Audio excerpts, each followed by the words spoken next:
The Science of Meditation. Chapter 15. Religion and Philosophy. In Chapter 8, Wisdom of the East, I stated that Eastern wisdom comes from meditation. The reason for this is that most Eastern sages have been masters of meditation, who often achieved enlightenment through meditation. Furthermore, many Eastern religions have inherited this tradition, to the extent that some sects even emphasize just sitting as the essence of their spiritual practice. Nevertheless, these facts may give people the misleading impressions that meditation was invented in the East, or that meditation is exclusive to Eastern religions, neither of which is the case. For example, there are numerous references to meditation in the Old Testament, if not exactly by that name. Just as the ancient Chinese referred to meditation as Zhuo Wang, sitting forgetting, or Xin Zhai, mind fasting, the ancient Jews referred to meditation as Haga, to murmur, or by implication, to meditate, swatch/suwatch, to muse, or by implication, to contemplate, or melateo, to care for, or by implication, to imagine, or to reflect. The first person in the Old Testament who meditates is Isaac. In Genesis 24 verses 63-64, Isaac is practicing meditation, swatch, in a field when Rebekah, his future wife, comes to him. Also, after Moses dies, Joshua receives instructions from God to meditate on the Book of Law. In Joshua 1 verse 8, it says that, "This book of the law shall not depart out of thy mouth, but thou shalt meditate, Haga, therein day and night, that thou mayest observe to do according to all that is written therein, for then thou shalt make thy way prosperous, and then thou shalt have good success." King James Version. The New Testament also includes a variety of passages that call the followers of Christ to focus the mind, i.e., meditate, on God.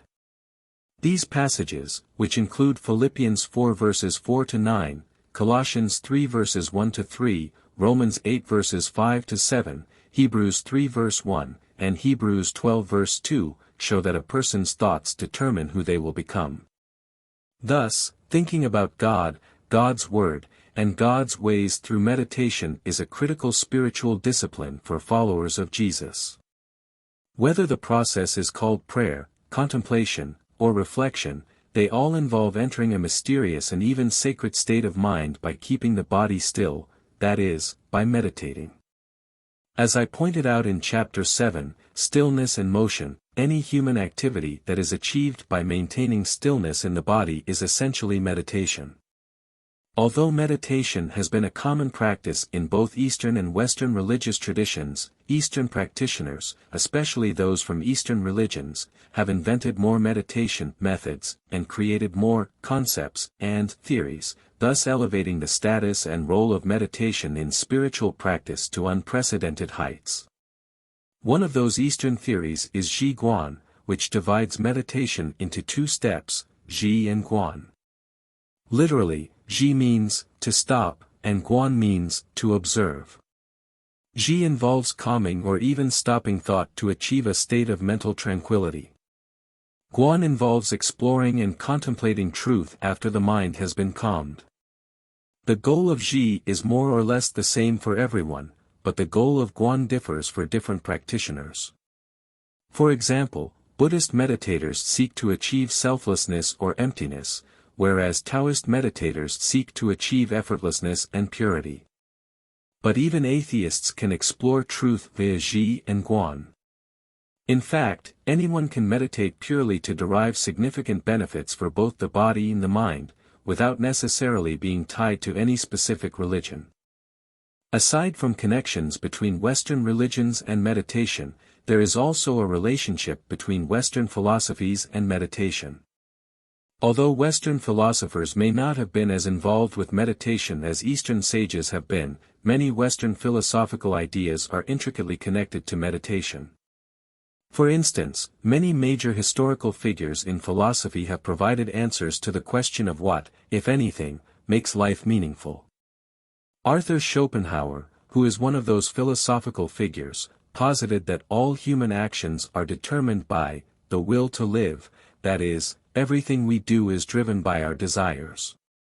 Schopenhauer even argued that all nature, including humankind, is the expression of an insatiable will, and that it is through the will that humans find all their suffering. A constant desire for more is what causes this suffering. In The World as Will and Representation, Schopenhauer contends that, along with pain, boredom is one of two forms of suffering that we cannot avoid in life. In other words, life swings like a pendulum backward and forward between pain and boredom. When people are in emotional pain, they fill it with things to relieve the pain. But after a while, they become bored with that. Thus, Schopenhauer's understanding of the suffering in life aligns with the Buddhist concept of a universal suffering of all sentient beings. However, Schopenhauer proposed two ways to deal with that suffering. The first way that he proposed was to aesthetically contemplate art. In Chapter 14, The Art of Meditation, I stated that artistic works have a distancing effect, allowing viewers to temporarily break free from the control of desires and directly enter the so-called world of ideas, thereby achieving a transcendent state and inner peace. However, aesthetic contemplation can only provide temporary tranquility. Once one leaves the theater or art gallery or museum, one will soon be entangled once again in worldly distractions, returning to the swinging pendulum of pain and boredom. So, is there a more profound solution to this dilemma?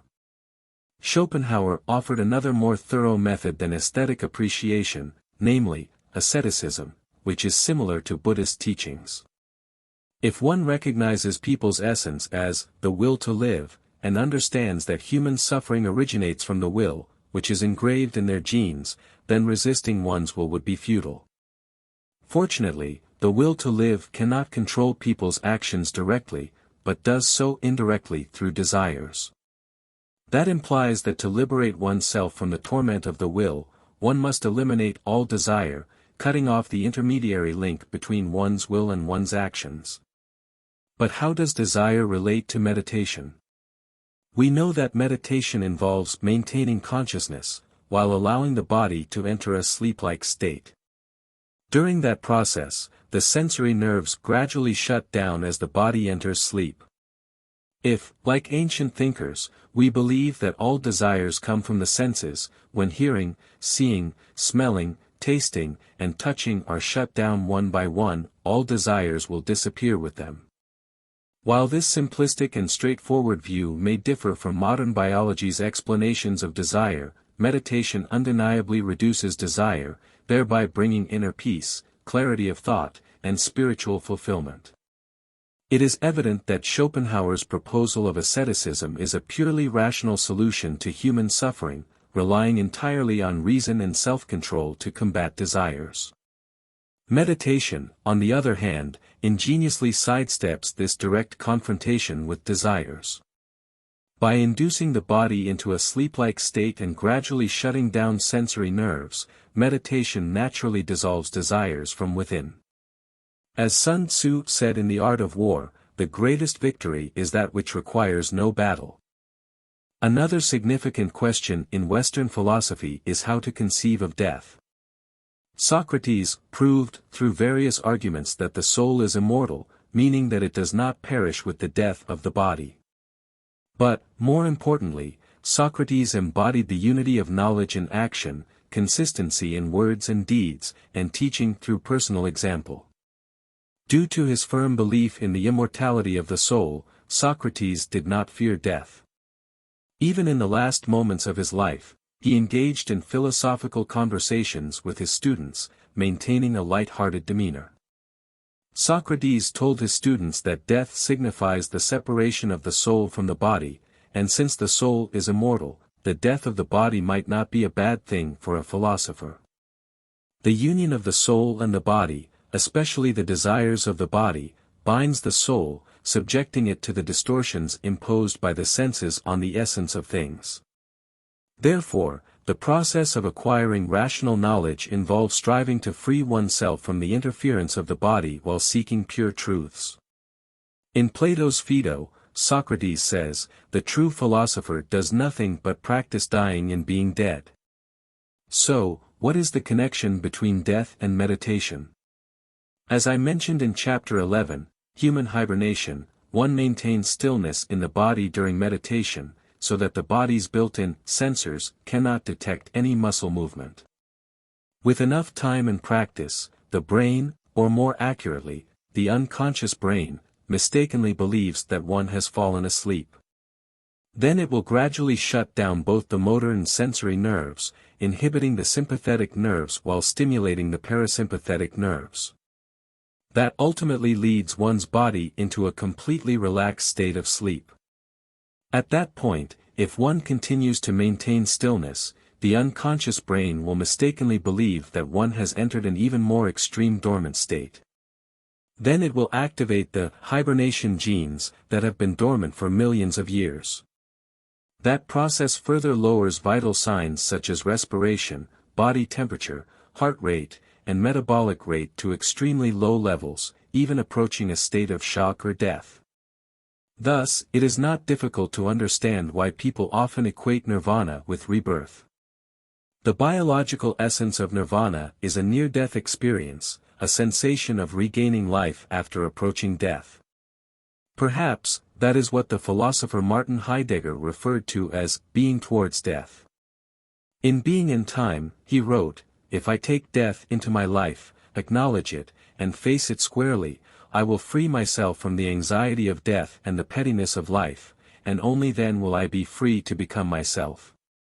Perhaps, that thought aligns with Friedrich Nietzsche's statement that what does not kill us makes us stronger. In any case, it is not difficult to comprehend why Buddhist monks can face death calmly during their passing. They view death as an old friend because they observe and experience it up close in deep meditation every day. For them, death is an intimate companion. If true philosophers, in Socrates' sense, practice dying, then meditators truly practice dying. Imagine that death is your friend. When it finally comes to take you away, you won't panic or fear. Instead, you will follow it calmly because you know it is not taking you to some strange place, but bringing you home, back to where life began. Of course, not fearing death does not mean underestimating life. On the contrary, not fearing death can make one stronger, in Nietzsche's sense, which signifies developing heightened vitality and creativity. Not fearing death means that we can more actively engage in work and life. In other words, Heidegger's being towards death is for the sake of being alive, not the other way around. Finally, consider once again the story of Socrates' death.